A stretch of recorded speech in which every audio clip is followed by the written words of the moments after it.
दुनिया के सबसे अनोखे स्थान पर्यटकों के लिए हमेशा से लुभाते रहे हैं। अपनी जिज्ञासा को शांत करने के लिए देश विदेश के पर्यटक पहुंचते रहते हैं, भले ही स्थान वो सात समुंदर पार ही क्यों न हो। इसी खूबसूरती और अनोखेपन को समेटे हुए है सोनभद्र जनपद का विजयगढ़ दुर्ग। यहाँ का वैभव कैसा रहा होगा, दुर्ग का जर्रा जर्रा आज भी बयान करता है। देखने वाले अपलक निहारते रह जाते हैं और ढूंढते रह जाते हैं उस चंद्रकांता को जिसे देवकीनंदन खत्री ने अपनी रचना चंद्रकांता संतति में उकेरा था। इसके साथ ही दुर्ग की वही वीर गाथाओं की धाराओं को लोग भूल ही नहीं पाते। यही कारण है कि साल दर साल पर्यटन प्रेमी किसी न किसी रास्ते से आते ही रहते हैं। दरअसल यह विजयगढ़ दुर्ग 4 राज्यों मध्य प्रदेश, बिहार, झारखंड व छत्तीसगढ़ राज्यों के सीमावर्ती जनपद सोनभद्र में है। यह दुर्ग वीर गाथा, अय्यारों की अनसुनी कहानियों व तिलिस्म के खजाने से भरपूर विजयगढ़ दुर्ग है। महाभारत काल से लेकर अंग्रेजों की गतिविधियों का साक्षी यह किला कई रहस्य समेटे हुए हैं। यहाँ आस्था है, रहस्य और रोमांच भी भरपूर है। गंगा जमुना तहजीब का प्रत्यक्ष प्रमाण यहाँ देखने को मिलता है। कुल मिलाकर पर्यटन के दृष्टिकोण से यह स्थान सोनांचल का महत्वपूर्ण स्थल है। बावजूद इसके पर्यटन विभाग व जिला प्रशासन की उपेक्षा का दंश झेल रहा है। अगर यहाँ कुछ व्यवस्थाएं हो जाए तो यह तिलिस्म के खजाने वाला यह किला सोनभद्र का खजाना भरने में उपयुक्त होगा। हजारों साल पुराने इस किले का इतिहास महाभारत काल से भी जुड़ा है। कभी विजयगिरी के नाम से पहचान रखने वाले इस दुर्ग पर ऋषियों द्वारा तपस्या की जाती थी। कालांतर में यह किला बना है।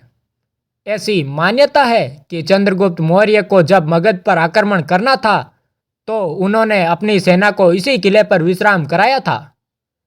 यहाँ से थोड़ी ही दूरी पर है मगध, जो बिहार में है।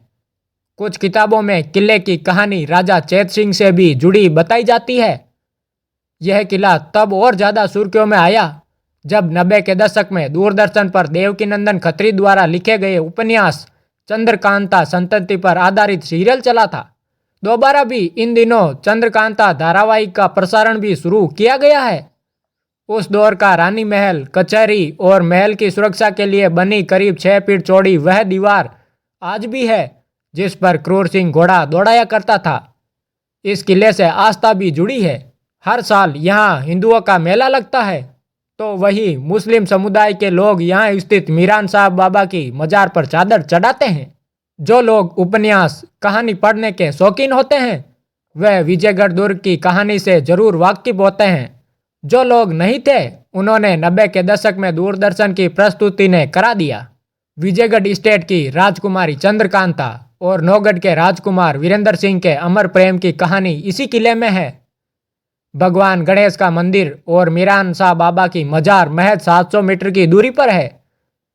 यहाँ की दीवारें इस कदर है कि हजारों साल बाद भी जस की तस खड़ी है।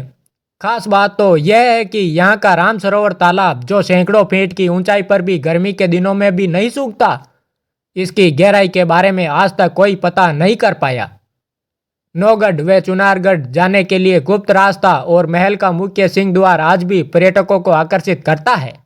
तिलिस्म से भरपूर इस दुर्ग पर अगर कोई जाए तो उसे यहाँ की कुछ अच्छी चीजें जरूर देखनी चाहिए। मुख्य द्वार जो कई कोण में घुमाया गया है।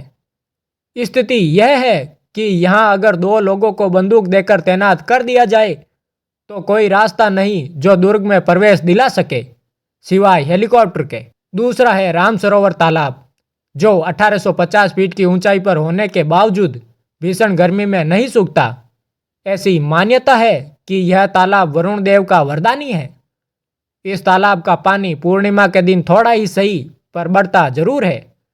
इसके अलावा यहाँ के पुराने भवन जिसमें चंद्रकांता रहती थी, इसे भी देखा जा सकता है।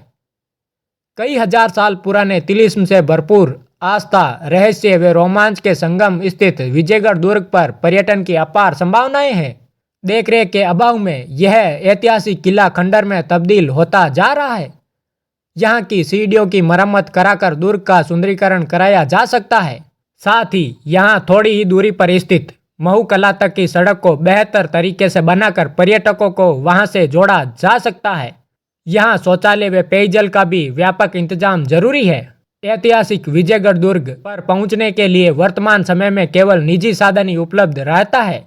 अगर यहाँ जाना है तो रॉबर्ट्सगंज जिला मुख्यालय से ऑटो, कार आदि को बुक करें और विजयगढ़ दुर्ग पर पहुंच सकते हैं।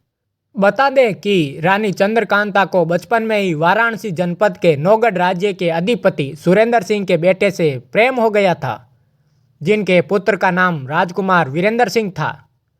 कहा जाता है कि राजकुमारी को पहली नज़र में ही राजकुमार से प्रेम हुआ, जिसे पूरा करने के लिए चंद्रकांता पूरी दुनिया से लड़ बैठी।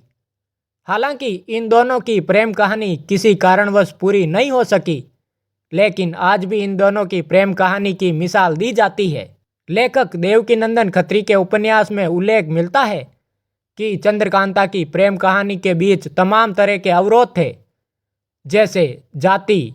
यह भी कहा जाता है कि उनकी कहानी में सबसे बड़ी रुकावट दो परिवारों की दुश्मनी थी। बता दें कि नौगढ़ और विजयगढ़ के बीच दुश्मनी का रिश्ता था। इतिहास के अनुसार विजयगढ़ के महाराजा नौगढ़ के राजा को अपने भाई की हत्या का जिम्मेदार मानते थे। इसके अलावा एक और वजह महामंत्री क्रूर सिंह को भी माना जाता है, क्योंकि महामंत्री क्रूर सिंह चंद्रकांता से काफ़ी प्रेम करता था। इतिहास में कई जगह उल्लेख मिलता है कि चंदौली जिले की नौगढ़ की वादियाँ राजकुमारी चंद्रकांता की प्रेम कहानी की गवाह है। इसलिए यहाँ के ज़्यादातर लोगों को चंद्रकांता की प्रेम कहानी के कई किस्से पता है। हालांकि कहा जाता है कि चंद्रकांता की प्रेम कहानी अमर हो गई थी, लेकिन कई जगह उल्लेख मिलता है कि इनकी प्रेम कहानी का अंत शादी से हुआ था।